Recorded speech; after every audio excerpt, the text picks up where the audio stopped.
Hello everyone. We are going to very quickly review product and quotient rule today. At the top of your screen you see the definition of product and quotient rule, the derivative of f of x times g of x. We usually set it as two x's that you can't separate by a plus or a minus sign, two functions of x that is. And remember we just loosely said keep the first derivative of the second and keep the second derivative of the first. And underneath that you see the quotient rule, which is always a little easier to spot because it's easier to spot two functions that are being divided by each other. And this one is a little bit trickier to remember the rule, but we need to know it no less. Denominator squared, and then in the numerator start with the denominator times the derivative of the numerator minus numerator derivative of the denominator. Let's get started with a couple of examples, and I think it'll come back to you pretty quickly. Taking a look at number one, hopefully it's very clearly a product rule problem for you to see. H prime of x would be keeping the first times the derivative of the second plus keeping the second times the derivative of the first. I find it helpful to put the parentheses out to start so I don't forget anything. Keeping the first is 2x squared. Derivative of the second would be bring that 6 down, 5x minus 1 to the 5th power. Don't forget the times 5 because of the chain rule. And then moving on, keeping the second, meaning I'm going to keep my 5x minus 1 to the 6th power times the derivative of the first, which is 4x. And cleaning it all up, not a whole lot of work to be done here. It looks like we have 60x squared times 5x minus 1 to the 5th power plus 4x, 5x minus 1 to the 6th power.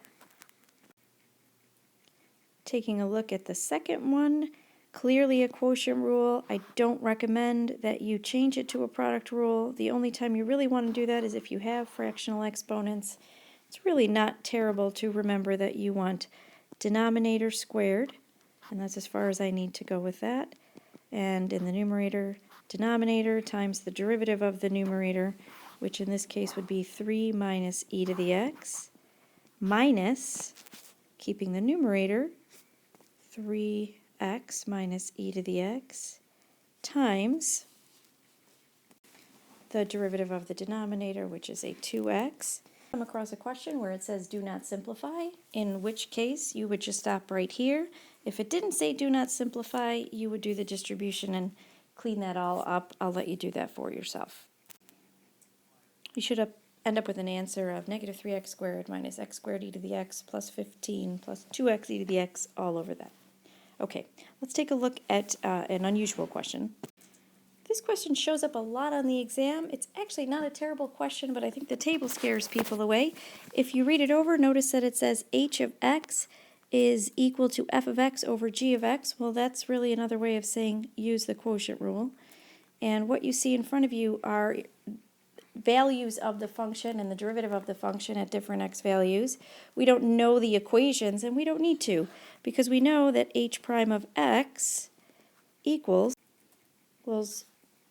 denominator squared, g of x times f prime of x minus f of x times g prime of x. And all we're really going to do is evaluate this at 1, meaning write this out with 1's instead of the x's, and then from here on in it's really just a matter of plugging in the right values in the right spots and getting all those values off the table. You have 3 times 2 minus 1 times 4 all over 9, which cleans up pretty nicely into 2 over 9. That's using a table to evaluate a derivative with quotient rule. I'm going to leave number 2 for your homework. It's already on there. If you have any questions, email me. Good luck.